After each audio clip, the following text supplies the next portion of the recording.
Hey there, this is Aditi and I welcome you all to my channel Adi's Teaching. This is day 80 of our free spoken English course এবং আজকে আমরা advanced linking ওয়ার্ডস এর উপরে কাজ করব। এগুলোকে তোমরা ট্রানজিশনাল ওয়ার্ডসও বলতে পারো। একটা কথার থেকে আরেকটা কথায় যেতে এই শব্দগুলো আমাদের সাহায্য করে। শুধু যে কানেক্টর হিসেবে কাজ করে তা নয়, যখন একটা কথার পরে আর একটা কথা আমরা বলছি তখন কন্ট্রাস্ট শো করার জন্য, কিন্তু তবুও এই ধরনের কথাগুলো বলার জন্য এই শব্দগুলো আমাদের সাহায্য করে। এবং আমি শুরু করছি আজকে অলদো, ইভেন দো এবং দো দিয়ে। আমি জানি এর ওপরে অলরেডি কিন্তু আগে ক্লাস আমি করেছি, বাট আজকে যেহেতু এটা চ্যাপ্টারের মধ্যে পড়ছে, I just want to give you the idea.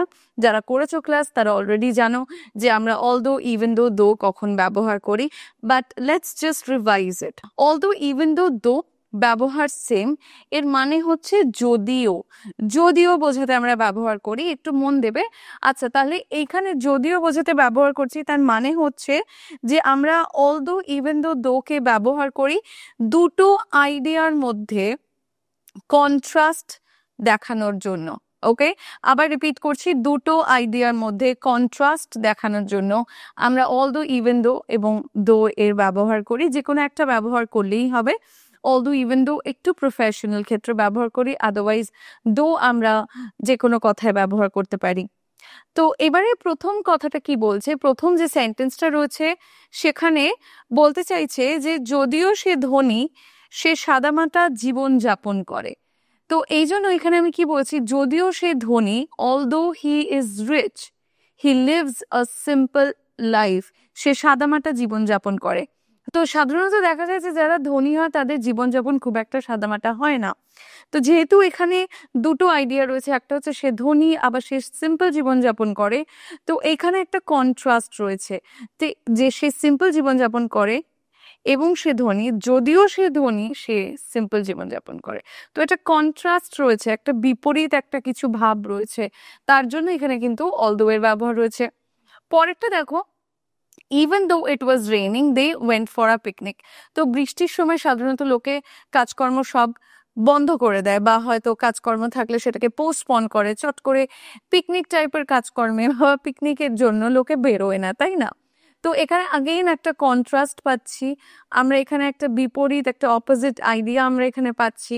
তো এই জন্য এখানে আমরা ইভেন দো ব্যবহার করেছি। বলছে যদিও বৃষ্টি হচ্ছিল তারা পিকনিকে গেল। পরেরটা বলছে though she studied hard she couldn't pass the exam. তো কঠোরভাবে পড়াশোনা করলে এক্সাম পাস করার কথা, কিন্তু সে করেনি।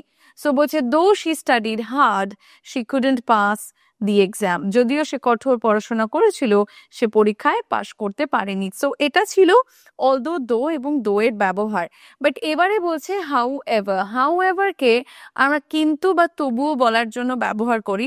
ওপরে একটা জিনিস একটু খেয়াল করো, ইভেন দো, দো বা অলদো দিয়ে আমরা যখন সেন্টেন্স স্টার্ট করেছি তখন কিন্তু আমরা এখানে কমা ইউজ করেছি। ওকে, সো অলওয়েজ এই কমাটা থাকবে। বলার সময় আমরা খেয়াল করি না, লেখার সময় এগুলো আমাদের একটু খেয়াল করতে হবে। এইবারে হাউএভার দিয়ে আমরা যেটা দেখি সেটা হলো, হাউএভার নিজেই একটা ডিফারেন্ট সেন্টেন্সের আগে বসে, একই সেন্টেন্সের মধ্যে বসে না, আলাদা করে সেন্টেন্সে বসে। ওকে, সো একটা কথা আমি বলে দিলাম, একটা স্টেটমেন্ট আমি দিলাম, দেওয়ার পরে একটা কথা আমি হাউএভার দিয়ে বলছি যে কিন্তু তাও এটা হবে, বা তবুও ঠিক আছে চলো, এই ধরনের কথাবার্তা। যেরকম এই যে I wanted to go to the party, however I was not invited.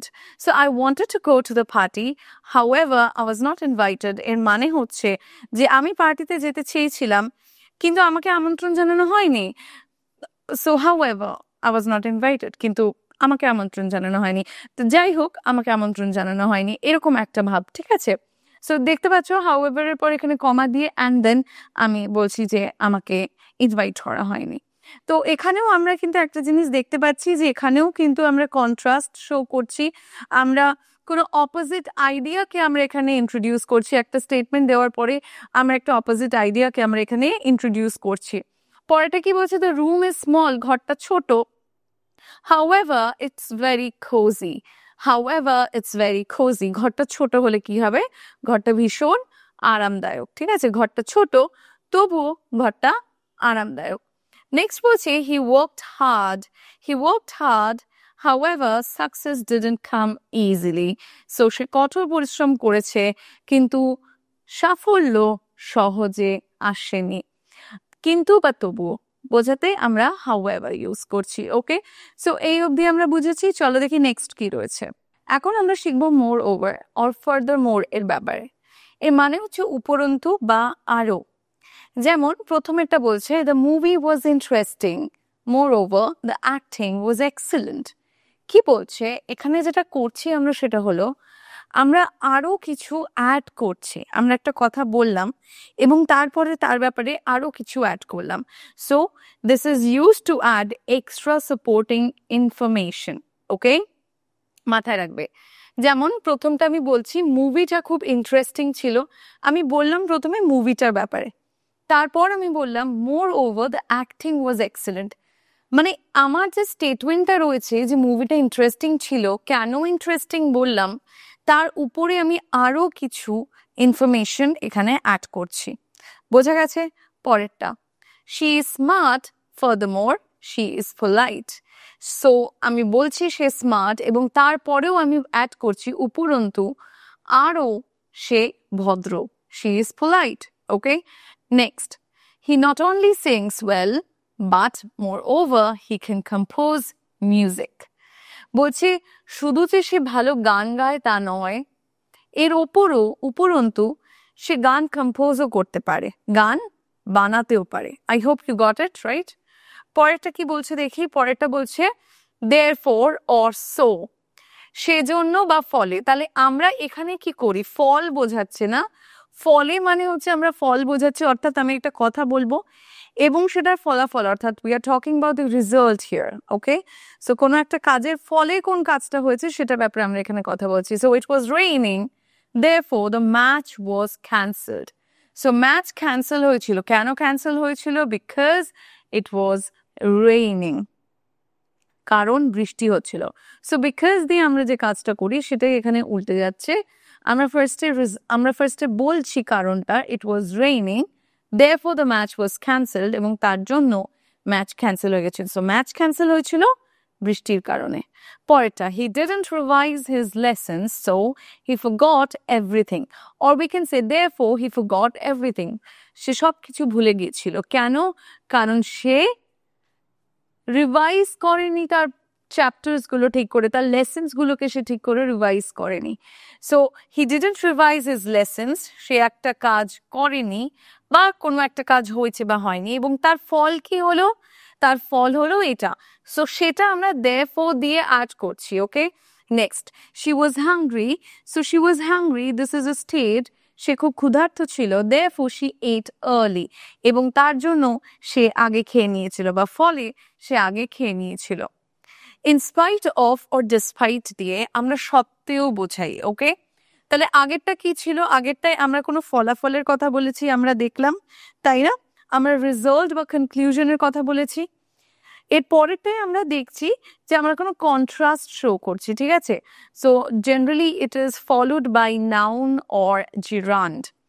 In spite of or despite, যেরকম in spite of his age, দেখতে পাচ্ছি এটা নাউন রয়েছে, হি ইজ ভেরি অ্যাক্টিভ, মানে তার বয়স হওয়া সত্ত্বেও, তার বয়স হওয়া সত্ত্বেও বা তার বয়স সত্ত্বেও সে খুবই অ্যাক্টিভ, সে খুবই সক্রিয়। Despite being tired, she cooked dinner. Despite এর পর আমরা জিরান দেখেছি being, okay, being tired, she cooked dinner. বলছে যে ক্লান্ত হওয়া সত্ত্বেও সে রাতের খাবার রান্না করলো। In spite of the noise, noise again it's noun, I studied well.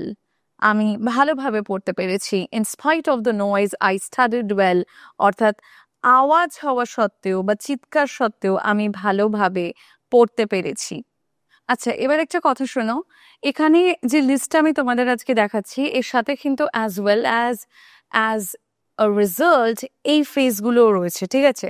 So এই অ্যাজ যে ফ্রেজগুলো রয়েছে, মানে অ্যাজ দিয়ে যে ফ্রেজগুলো শুরু হচ্ছে, এর ওপরেই কিন্তু আমি আগেই ক্লাস করিয়ে দিয়েছি।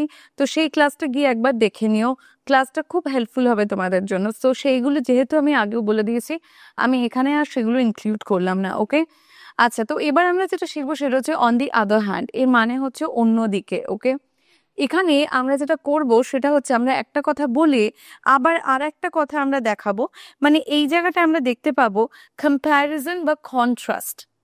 ঠিক আছে, যেমন my father is very strict, বলছে এখানে আমার বাবা খুব কঠোর, এবং বলার পর আবার বলছে অন্যদিকে আমার মা খুব বন্ধুসুলভ, মাই মাদার ইজ ফ্রেন্ডলি।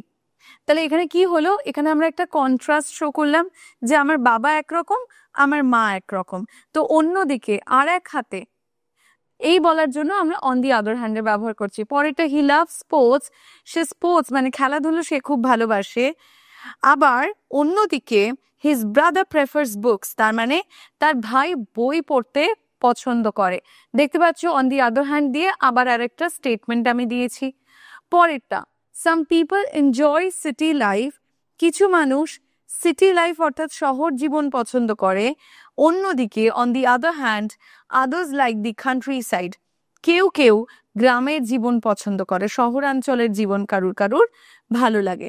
ঠিক আছে, পরেরটা আমরা এখানে ইন অ্যাডিশনের ব্যবহার শিখব। ইন অ্যাডিশন মানে হচ্ছে অতিরিক্তভাবে বা এছাড়াও। এখানে আমরা একটা কথা বলে তার অতিরিক্ত কোনো কথা যখন বলবো বা এক্সট্রা ইনফরমেশন যখন অ্যাড করব, তখন আমরা ইন অ্যাডিশনের ব্যবহার করব। যেমন আমরা এখানে বলছি ফার্স্টের সেন্টেন্সে শি স্পিক্স ইংলিশ, অর্থাৎ সে ইংরেজি বলতে পারে বা সে ইংলিশে কথা বলে। অতিরিক্তভাবে in addition she speaks Spanish, অর্থাৎ সে স্প্যানিশও বলতে পারে।